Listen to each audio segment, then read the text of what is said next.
Hi, it's me, Vicki Gunvalson. And I'm Christian Gray Snow. If you're not following our podcast, My Friend, My Soulmate, My Podcast yet, then you are missing out. Alexis Bellino, as suspected, is not returning next Check season. that bitch off the calendar. Listen, she had to have an ego blow to herself, right? She was not expecting that. Kristen Cavallari from Laguna Beach. Not only does Vicki know her, but Brianna and Kristen were friends in high school? Yes. Do you play the lottery? No. I didn't. I mean, the chances of you winning is like a nipple hair. Like it really, I don't know why I would say They're that. low odds. I don't know.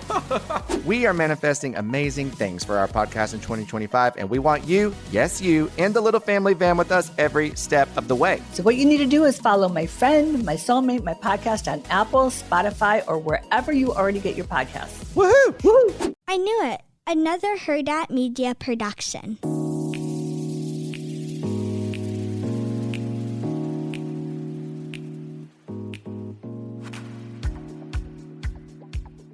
Hi, Chantel. Hey, Roxanne. Am I liking Salt Lake City? I sure hope so. It's pretty good. Wait, I actually am so far like into the season. I'm not, getting annoyed. I mean, that first episode, I know that you guys heard me say I was like, ugh, about it, but I feel like I'm like super invested and interested when I'm watching. I'm not distracted. This episode, especially, like it was a very focused on personal lives, and I feel like we always like those more. Even like just to see like what's going on, and like literally the first 35 minutes was all about their personal lives, like each person. So I like seeing that sometimes. Like sometimes it doesn't always have to be drama, because once we do get to the drama, it's like everyone yelling at each other. Did you notice that on the Salt Lake City, Lisa in her confessionals, something looks wrong with her eye? Like one eye makeup is Yes. Did you notice that? Oh my gosh. I noticed it like on it was the second episode, obviously last episode. It was one of her confessional looks, and I was like, wait, what is wrong with her eye? And then I saw someone else post it, and I was like, wait, when you zoom in, it really you could see the difference. Yeah, I was like so shook about that. And that's like the one thing everyone hates me, because like whenever we take pictures, like before we continue, I'm like, wait, can I see it? I want to see if like my pose, if everything looks right to take the others. Like if I was doing those confessionals, I'd be like, wait, like show me talking in these confessionals to make sure my makeup is okay. Cause like I don't know how no one noticed that. I know. I'm shocked that her makeup person didn't notice that. She didn't notice it, or the camera people didn't say like, hey, this looks odd. It literally looked like she had a black eye. Yeah. And so Andy asked her about it, and she was like, she was, she's like obsessed with glam. She's like, I love my glam team. I would never throw anyone under the bus. And Andy's like, well, it sounds like you're about to. And she's like, listen, everyone has bad days. And it's like, yeah, that's fine. But like, this was like crazy. Like I would fire my makeup artist. And it's not like it's just for like one night out. It's like, I don't know if I would fire them, but it's just like almost like, how did you guys not all see this? Like when you looked in the mirror, how did you not see it? Yeah, like I just don't understand that as a makeup artist, that you would do one eye so entirely different from the other eye. That's why I thought maybe you were going to say that she said that was like on purpose. Like they wanted to do something like that. I don't know. She just said like it wasn't one of my best looks, and it was kind of like K-pop-ish. It wasn't intentional. We had to redo. I'm like, no, like it was weird. That's all that it was. Like I don't know. I felt bad though. I would die. Speaking of confessionals, like Bronwyn for sure still is her extra self, but like what are you feeling about her confessionals? Like I think this one we saw this like new bedazzled like whole little piece. Like do you like those things that she does or no? No, I don't like that. So I love it. She really is so extra with her outfits. You know who looks like really different? Heather. Yeah, I feel like every year we see that with her. She's doing a lot to her face. Mm-hmm. So it's a lot. But I thought this episode overall was pretty interesting. We do see taglines. Should I read the taglines? Okay. Okay. I mean, we're gonna for sure already vote on the best one because it was about. There's only one winner in this, you guys. But Angie's was "I'm Greek" and the rest are just a tragedy. What'd you feel about that? That's good. Mm-hmm. I'm like with Electra. She's making Greek her whole personality. Bronwyn, if my closet had skeletons, at least it'd be well dressed. Very on par for her. Yeah, that's really cool. Okay. I'm just here to eat, drink, and be merry. Mary Cosby. Yeah, that's good because she's so merry. No, I love that one. I know she's obviously not so merry. Like I'm talking about Merry. Yeah, exactly. But she is into the church So though. on So brand. like, I know. I yeah. think that's really creative. Lisa, I don't go low, I go the distance. Boring. Yeah, that one wasn't good. Meredith, well, you drop lies, I'm dropping the beat. We haven't seen her yet be her DJ self, but like we know that's about to be a thing. But it's like so like, oh my God, Meredith. I don't know. The show isn't for her. The show isn't for Meredith. I don't know, you guys. I think it's time to put away and do something. I don't think this is it. Whitney's is roses are redheads, violets are blue. Don't come for me or I'll come for you. That's really good. Mm-hmm. That's like really, really good. I mean, it's so on par for her too. Yeah. Heather is my nest is almost empty and this bird is ready to soar. I like that one. I don't like that. I mean, just because like if her like storyline's gonna be about being empty nester, you know? Yeah. And she's excited for that thing. I don't know. I loved Mary's and Bronwyn's. Those were my I like favorite. I like Whitney and Mary's. Okay. Yeah. But yeah, so that'd be a lot of pressure, man. These taglines. Like it's just They like give don't me make one. these taglines, sweetie. Huh? They don't make these taglines. I know. Like I'm sure they like the production does give it to them and they like approve it and like I'm sure they help a little bit, but like if you are someone that's more in control, it's like you want a good one. No, but it's really all on production. So crazy. Yeah. But yeah, let's get into the episode, Shelby. Is there anything else you wanted to say? No, I think it was a good episode. Okay. We start with Lisa. You know, she's talking about hosting an event with these celebs, and we're like, okay, Lisa. You guys, She's a name dropper. I don't like that. I like Lisa, but if I was around someone like that, I'd be like, you're such a loser. I would think they're the biggest loser. And especially like, I guess like it is nice, like a celebrity. Well, no, like it's not like they're like doing something for her brand. So I'd be like, okay, I don't idolize these people. I literally do not care. Yeah, I'll go on a little bit and then I'll say my thoughts, for example, because Lisa says she's exhausted with talking about these lawsuits, and Lisa said that she thinks that she thinks that the ladies think she's in despair and she's not. She's moving on. Lisa says her friends diminish what she actually does and with people and what she does and works and with people, and she works with huge people. No one understands that. And she's like, when you have a big business, you will get sued. And now she has more than 6 lawyers. But to me, it's like, can someone explain to me what she's doing with these people? Like, what do these celebs have to do anything with her business? Like, are they endorsing your products? Are you having them do collabs with you? Like, why do you think you're so cool? Like, this is not like you're not like a publicist and you sign these people. Like, what's so cool about what you're doing with these celebs? I mean, Chantel, like, what do you mean? Like, just like, for example, L'Oreal makeup, like they have a celebrity. Like, I know forever they've had Queen Latifah be the spokesperson for it. So to Yeah, have so you're paying these people. oh yeah, of course. Yeah, so like it just to me, it's like Lisa's like tone deaf in the sense of like you're not cool for paying people to be part of your brand. Like that's not that cool. Like they're getting paid for it. It's not like you're this cool person and like you got what the others don't have. Right. So just yeah, she's just not. Big deal though, because like let's say Whitney Rose, right? Let's say, her thing, if she had a celebrity wearing it and endorsing it and being the sponsor person, that would be a big deal. It'd be like, damn, Whitney, like that celebrity agreed to do that. Yeah, I can see like a if it was like a yeah, I can see that. It's just she just does a lot, you guys. She does a lot. That's all I can Yeah. say. Lisa's also told us that she's planning a day event and a lunch, and she's only inviting some people to the lunch, and her fave like 18 to the shooting. What do you feel about her doing that? I just don't want to start this whole thing with another series of Divide. Like, I Yeah, don't want that. It's annoying. It's not fun to watch. And I hope it doesn't become a thing because that's what, to us, like, at least with Miami, we're like, this is annoying that it's divided do you think production is like doing that on purpose a lot more? Like, why do are we seeing it a lot more in all these like in these series? because they're casting people that go so far on each other that don't end up really genuinely liking each other and aren't able to move forward. Yeah, that's so interesting. I really hope that we don't see that this time. With Orange County, like with the Tamron Shannon thing, like Shannon, Yeah, you like, I will never be able to forgive what you did, and that's fair. But it's like, how are we supposed to be in the same room? Like this sucks, So it's literally happening on every show. I don't want that to happen here. agreed. Bronwyn and Todd are going out to dinner, and Bronwyn says a lot of things have changed in their household. And Todd has acknowledged a lot and how he speaks to her and has made such an effort since they're New York. And she even says that he's done more than she has. Do we believe her? No, I don't believe it, but I get where she's coming from, and she's gonna kind of have to do that. So I don't think I look at him and I cannot see a change at all. I just see someone who probably is gonna be smarter when he's on camera. Yes. Oh my God. I was just going to say he's way more self-aware. He's a smart business guy, so he knows what he needs to do Yeah, to make sure that he doesn't appear how he did last season. And maybe he's exactly. a little bit nicer. I don't know, but time will tell and we'll see. We'll see. He's not going to change you. It's so hard to change your personality that much, but I'm sure if you saw yourself like acting a certain way, to your husband or wife, you're just like, I shouldn't act that way." Right.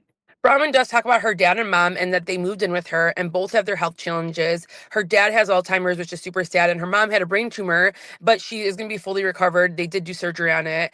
And, with her dad, they then had to decide that he needed Are you 24/7 care. okay? I know. He needed 24/7 care, but the mom is still living with her. And, again, like this is what happens with a lot of us is like we do end up having to be the caregivers for our parents, and like that's a lot of stress when that all happens. Well, And oh, go ahead. I was gonna say Bronwyn was then telling Todd like it means so much that like I'm really thankful that you are financially helping with this. I know it's not like your first choice and like allowing them to move in, so you can tell like obviously he does take care of everything, and like it is you do need your partner to agree on that because not everyone wants to deal with it. So, but like my whole thing is like he seemed very irritated about it. He seemed very annoyed, very grumpy about the fact that he is helping her family. And I mean, obviously paying for the dad to go to something that would be better for him than be at their house.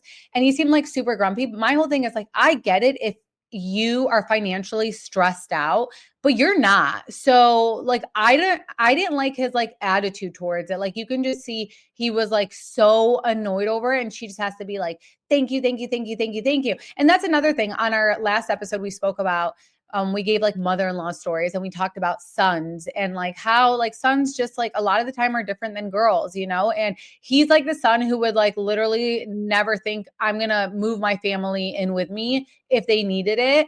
I don't know. He just gives me that vibe. I But wonder. It was weird because she did mention something like you had to change things around, but like what did he have to change around? right. I mean, having someone live at your house is very annoying. Like, let's be real. So that is going to be annoying. But her mom seems very like self-aware, where she won't intrude or do things that will make him get triggered or something. It's really sad what her father's going through. I mean, my grandma, which is crazy because my grandma, they did on my dad's side, they just put her like every couple of weeks with someone else, and she had it, and it's like and she died in 2004. I don't remember her before that, like, which is really really sad, and like she didn't know who I was, and I think that's literally one of the worst things you could have. So I just feel so bad for anyone facing that. Yeah, I listened to a podcast one time about Alzheimer's, and I think the worst thing is like it's the people that are taking care of them, like they go through it a lot because you're constantly seeing them diminish and you're constantly seeing them forget, and like you're so frustrated for them, and it's like they're forgetting, so it's like it's okay, you just have to make those times happy for them, but it's more on the caregivers that it's the hardest part for them. Like it's such a process and it's such a emotional roller coaster for them. Yeah, I don't know. I don't get good vibes from this man. I think he's a grumpy old man, and I don't like it. I don't like him, and I don't like even his reaction and response. Like I feel like as a man, like I would want my husband to be like, of course, like absolutely, we have it. Why wouldn't we help? Like why wouldn't we take care? This is like such an unfortunate situation. So I mean the boyfriend thing, like that's more I would have an issue with, where I'm like, I'm not moving in like this boyfriend in my house. That's weird. Literally. He's Bronwyn, fine with yeah, that. I know, that's a lot. Bronwyn tells Todd that she talked to Meredith and made her feel better that Meredith has also been in a situation where with Lisa that where she had to forgive her, even though Lisa said a lot of rude things. And Todd was not having it. He goes, what she did is unforgivable, and I wouldn't like basically go out of my way to try to like mend things. And like Bronwyn is kind of like at that point where she kind of wants to do that, and Todd's like, no. And a lot of you guys agreed at this. Like our last recap, a lot of you guys were saying Lisa has done so much more worse to Bronwyn than what Bronwyn has done to Lisa, and like. And we do forget about this whole like, daughter thing that she brought up and she shouldn't have brought up. So it's like a lot of people are on Bronwyn's side when it comes to this Bronwyn and Lisa thing.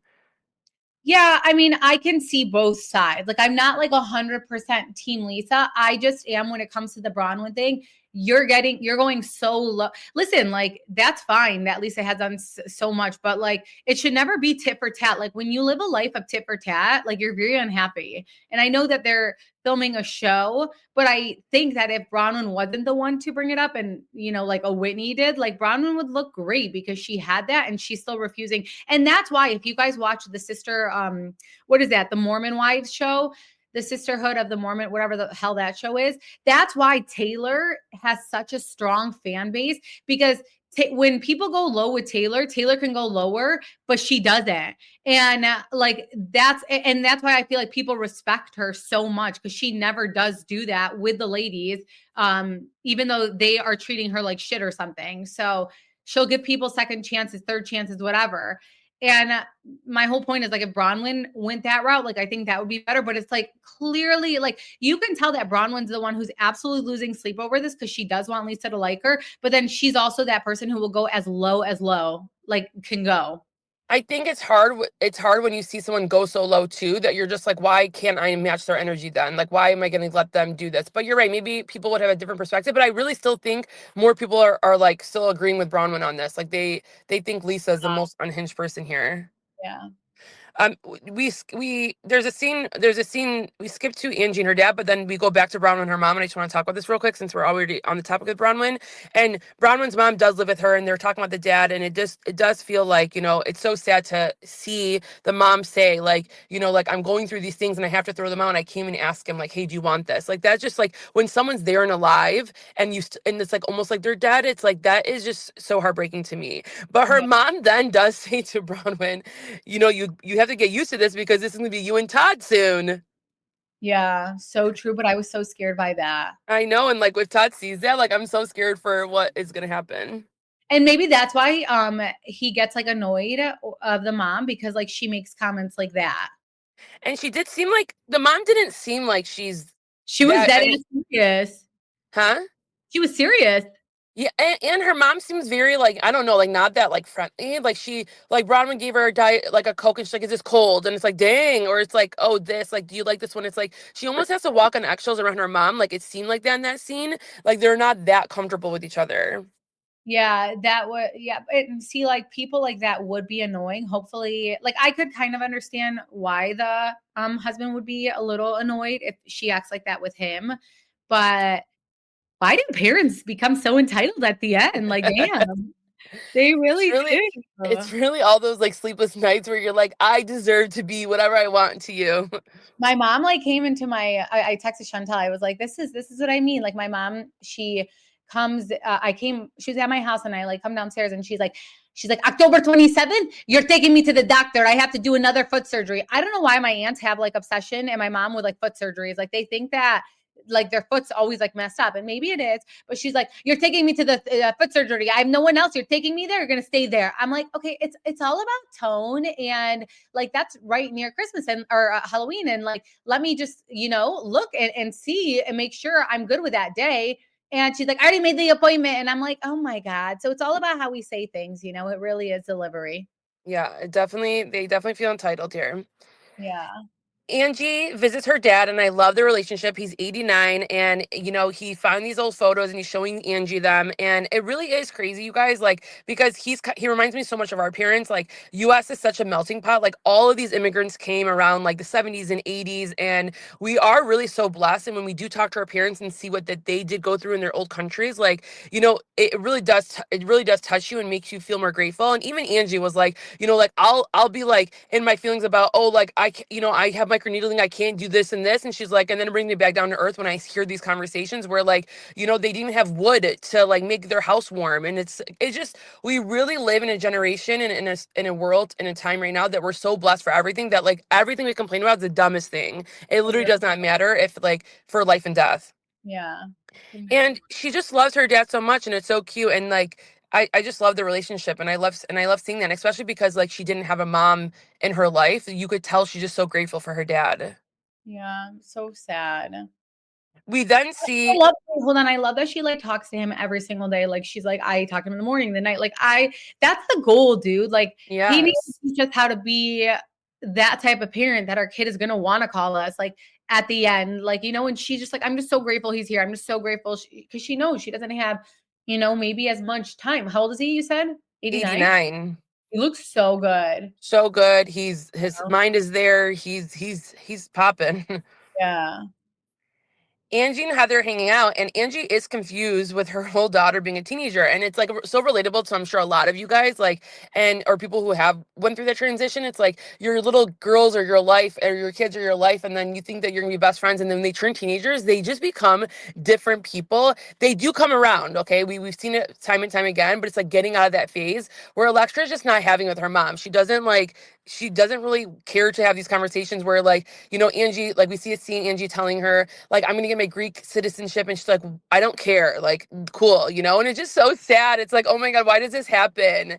And Heather is trying to give her good advice. Like, listen, you just have to put your feelings on the back burner. It's fine. It's gonna be fine. You just have to like not get so sensitive to it. But for Heather, it's easy because she has 3 girls. So, like, it's easier to say that. Like, I feel like because Angie just has this one. And you tell me this all the time. Like, you're like, go out, like, go on vacations without them. Like, you need a life without them. Like, you always press that on me because, like, my life literally revolves around my children at all times. And I genuinely feel guilty when I go to like a 2-hour brunch and I'm not with them. So, and you always like say to me, like, to, you know, do that because Angie said, I made my whole life this girl. And Mm-hmm. then now, and it sucks because like I swear the things that I cared about in high school or even after, like you just unless like you are way more mature, you know, beyond your years, you don't realize and you don't care. But yeah, we do always come back, but it's still sad that there's like years where you like just could have had that relationship. But I mean, everyone goes through it. There's really rarely any girl that I know that is, you know, like super excited to be around their mom 24/7 at that age. Yeah, especially because like it's a transition that like the parents are not seeing, and then so they're still acting themselves, they're still being overbearing. It's like I need you to back off and like let me find me and let me do my own thing. And like half the time the mom doesn't agree with what the daughter wants to do, you know. So that's just it's really tough. I mean, good luck with your 3 girls. That's all I'll say. Who, me? Yeah, like you're gonna see that with all 3 girls, you're gonna have three transitions there. No, I know. I feel like I'll have like one who's normal. We'll see. That's what I'm hoping. Watch my son surprise me. I Oh don't my even God. I don't even count him in this.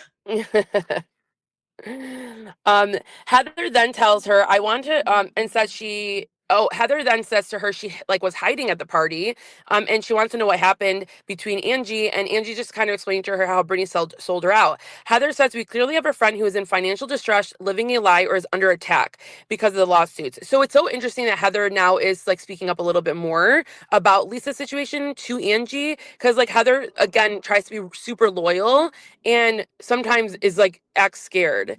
Angie says part of me feels bad for her, but she thinks she will, but she says she thinks she will never change, and she just makes everything more grand than it is.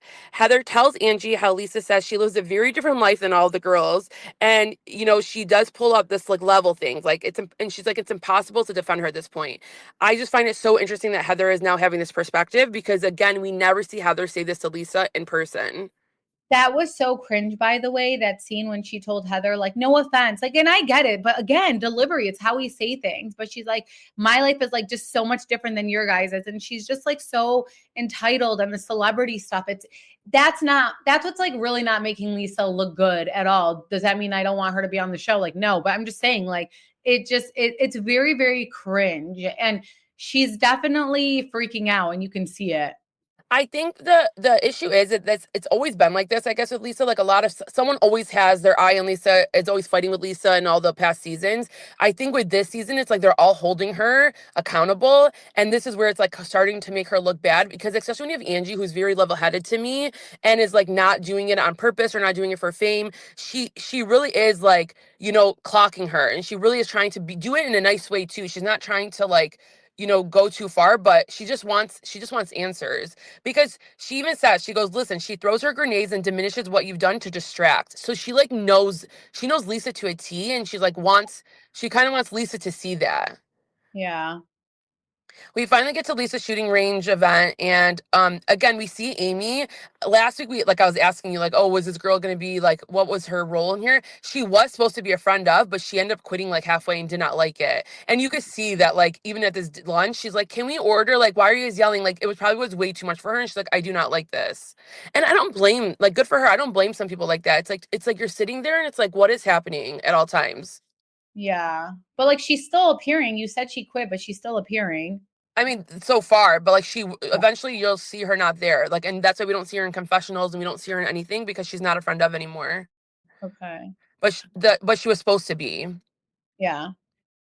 Then we then see, okay, we get they're shooting, and then all of a sudden, Heather's asking like, oh, who's coming for lunch, and she tells her everyone else is going to be there for lunch, and so Heather's like, okay, so there's like an A team, or at least it says there's an A team and a D team, and we finally see everyone arrive to lunch, and Lisa did tell us that there's going to be a special surprise at this lunch. They all walk in, and we see posters everywhere, and we see this big red letter saying dismissed, denied, dismissed, denied. What did you think of her decorations?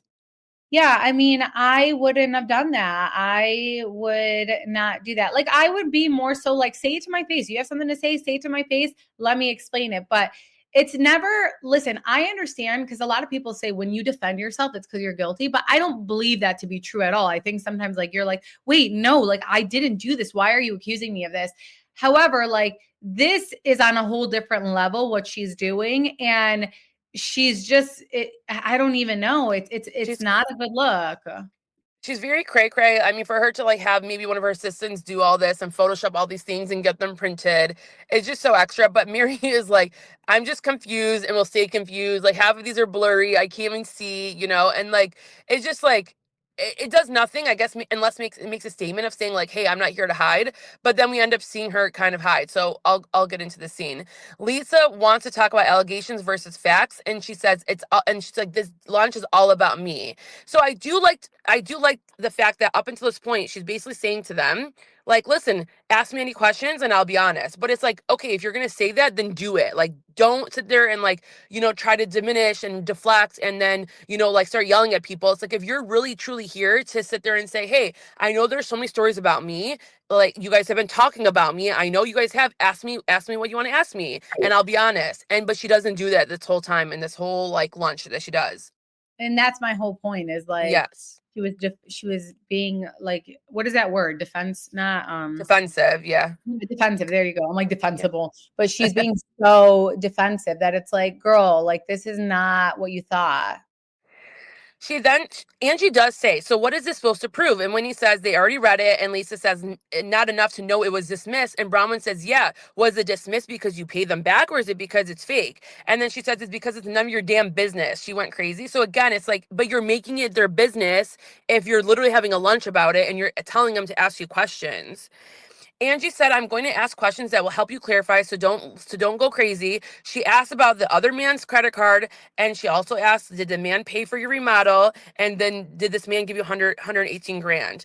And Mary says, none of this is true. And Lisa says no. So she's saying no, but then Bronwyn, she goes, no, it's been dismissed. It's been dismissed. But Bronwyn says that case has still not been dismissed. And then Lisa does end up saying, like, it's still not dismissed. Like she ends up saying they are denying it, but that case has not been dismissed. So this whole case about the guy and owing the money, she's denying the fact, but it's still not dismissed in the court up until this point when we're watching the show. Yeah. So again, it's just like say more then. Say like, she tries to say like, listen, like, people are gonna sue you all the time, and she tries to like have it on that sense, but then you should say like, listen, like this was a bad partnership deal. It's none of your guys' business. Some things did go wrong, and like we're handling it in court. Yeah. But to make it like nothing happened, like clearly there's some claims that are coming up. Maybe it wasn't 118 grand, maybe it was like 30,000. Like there are some claims, and like you can't just make that up. I mean, I guess you can in a lawsuit, but it's like there's a lot of details in this lawsuit that it's like, okay, really? Well, and then when she's saying it's dismissed, like that's all she's saying. That's all she's giving, So she's not like giving additional information where she can explain and be like, this is why they did that. And the court looked at that and laughed and said, no, like she's not saying anything except like dismiss next, like, and it's like, wait, there's so much more to this. And again, like, I mean, Lisa was hesitant on coming back, not necessarily hesitant about coming back, but like she wasn't signing a contract. She probably wanted more money. She knew this was coming. In these type of situations, like, then don't come on the show.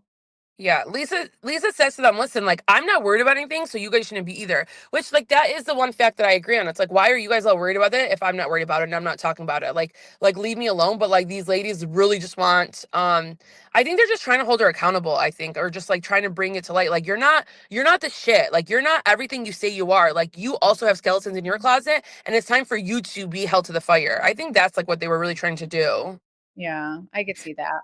Yeah, I really did like how Angie really is sticking up for, like she's sticking up. She's not like, quieting down. She's like trying to put Lisa in her place. Like, even though they're friends, she's like not gonna, she They're knows not that really she's, friends. Like things have been off and it's yeah. never been real. Like Lisa hasn't trusted her since last season. So it's like, and Angie, she's like, okay, so me and Lisa are on good terms. We used to talk every day. Now we stopped filming for a couple months, never heard from her once. Then all bets are off. Like we're not real friends. Now it's just like a show friendship. And I hate that, but that's what it is. So that's why she is coming in guns blazing. Yeah, and I think for Angie too, like she's probably has talked about Lisa to all the ladies, so she knows that she can't just sit there and like not say anything, even though she has been running her mouth too. So she's like, okay, I have to say this. Yeah. Lisa, we do see Bronwyn and Lisa arguing again, and I don't really care. For me, it's like Lisa does not care about Bronwyn whatsoever. So it's like she's almost not giving her the time of day, and then she hates even talking to her. But again, this is what's gonna cause like rifts and like people to be in like in different groups, which we don't like. So I hope that they can get to a point where it's like you can at least like talk to her and like hear her out. Right. Lisa then says to Angie, like, I just have a question. What did you gain for talking about me? Talking about me. And Mary steps in and says, listen, it wasn't just her, it was a full convo. And then Angie puts it back on her and says, like, what do you gain from the questions? Like, what do you gain from asking me these questions? So, like, again, like, they're seeing Lisa trying to deflect on every single thing, and they're trying to just bring it right back to her. And, like, Lisa doesn't know how to do it as well. Yeah. I kind of, well, are you going to talk about the Whitney part? Yeah, I'll talk about the end. But then you see, okay, you then see Meredith. Okay, they all kind of come at Meredith and say, you haven't stuck up for her, you haven't stuck up for her. You have Brittany coming at her. Even Mary comes at Meredith and says you didn't stick up for her. And like Meredith is looking at Lisa like, I did stick up for you, I did stick up for you. And Lisa's like, I believe you, I believe you. But like to me, it's like it's not that she didn't stick up for her. She just was being quiet, and she ended up saying like, okay, she's not here, so like why are we talking about it? So I don't think that Meredith like didn't stick up for Lisa. I just think she didn't go out of her way to be so extra about it. But I don't think Meredith is in the wrong. I think they're trying to make Lisa get mad at Meredith so that Lisa has no one. And it's like, everyone thinks this.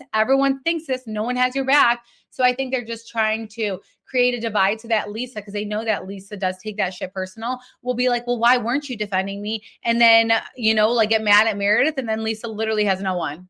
Yeah. Angie calls Lisa frustrating, and Lisa says Angie wants to be Jen Shah. Okay. She says she wants to be Jen Shah because, you guys, she goes to her brow lady, she goes to her girl lady, and then Angie's trying to defend herself and saying she's the best brow lady. All of you guys go to her, whatever.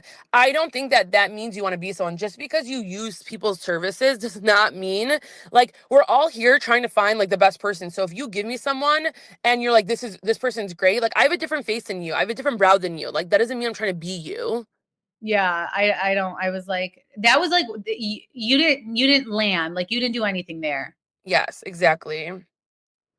The waiter trying to get their orders, like, and they just weren't stopping. I can't. Okay, this is where we get to Winnie. Okay, Winnie pisses me off, you guys, because the whole time she's like closing her ears. Like she's like closing her ears, pretending that Lisa's being so loud that she doesn't want to hear her.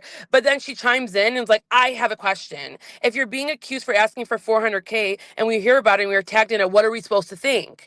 And then that's when Meredith is like, okay, we see a lot of things about you too. That doesn't mean it's true. And then Winnie comes at her for being, this is when Winnie came at her for being silent. 100%. And then Lisa deflects and brings up Whitney's business. And I just don't think that that's fair because Whitney is trying to be honest about her business and saying like, listen, like my business is going to shit. Like we're trying to pay things back and, I'm not going to have a business anymore. Where Lisa's just like, just being defensive the whole time about her business. I think Whitney like literally ate her up the second that she was like, "You're scared, dude." She ate her up, but like I too would look at Whitney and be like, "Bitch, you are the last person to talk, so just stop."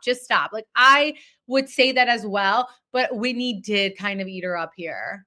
I think for sure, like two things can be true. Whitney's also going through financial trouble and with her businesses, but like also and she's being upfront and honest about it. So why can't she talk about it? Like, why can't she talk about someone else's business, even though she's having business problems too? It makes it more relatable for her. It's like, listen, I have business problems too. Shit happens. Like, what are we supposed to do about it?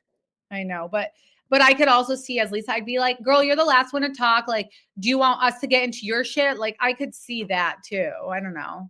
I mean, but Whitney gets really, like, something triggers her. She gets up and goes around and, like, touches them. Like, I don't know what happened. And she gets really, really, really mad. And then She's stressed too. what is it? He's stressed too. Like, Yeah. she is so overwhelmed and stressed about what's going on in her life. I know, I can see that. And then we see it to be continued. So we'll end up seeing where this, like, falls, like, at their lunch. But, yeah, a lot of yelling and a lot of going back and forth with all the ladies. They're all there. I think the only person that didn't say anything was Heather. And she stayed quiet. She was being the Meredith this time. She kind of has to, though. I understand her take on it. Like, I know it sucks because she's this isn't like a thing to stay quiet with in the sense that Lisa's kind of wrong in all this. But like, I would kind of expect that from my friend too. Yeah, I don't think there's anything wrong with that. I think she did say one thing. She tried to bring them back to the original point. Like, okay, why are you trying to, like, what are you trying to say to us? But then it didn't help. Right. It was a good episode, man. Yeah, it really was. This is a good season. And I think, you know what, too?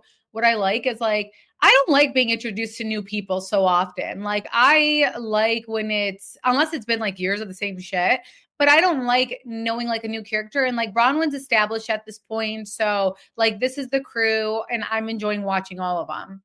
Yeah, and I think they have a good balance of, again, showing us their personal lives and showing us and then showing us them getting mad at each other. So like, I think that's the secret sauce, is always doing that. Right. So good episode overall. Let us know what you guys thought, whose side you're on. Although I'm seeing on social media, everyone's not on Lisa's side. So yeah, it's not a good, it sucks because she doesn't have a lot of good seasons at all, but this season is really not good for her. Well, so far, things can change in one episode. So I guess we'll see. But that's all we got for Salt Lake City. We'll be back with Orange County. So thank you for listening. We hope you guys have a great day. Bye, guys. Bye, guys. Hi, it's me, Vicki Gunvalson. And I'm Christian Gray Snow. If you're not following our podcast, My Friend, My Soulmate, My Podcast yet, then you are missing out. Alexis Bellino, as suspected, is not returning next Check season. that bitch off the calendar. Listen, she had to have an ego blow to herself, right? She was not expecting that. Kristen Cavallari from Laguna Beach. Not only does Vicky know her, but Brianna and Kristen were friends in high school? Yes. Do you play the lottery? No. I didn't. I mean, the chances of you winning is like a nipple hair. Like it really, I don't know why I would say They're that. low odds. I don't know. We are manifesting amazing things for our podcast in 2025, and we want you, yes, you, in the little family van with us every step of the way. So what you need to do is follow My Friend, My Soulmate, My Podcast on Apple, Spotify, or wherever you already get your podcasts. Woohoo! Woo!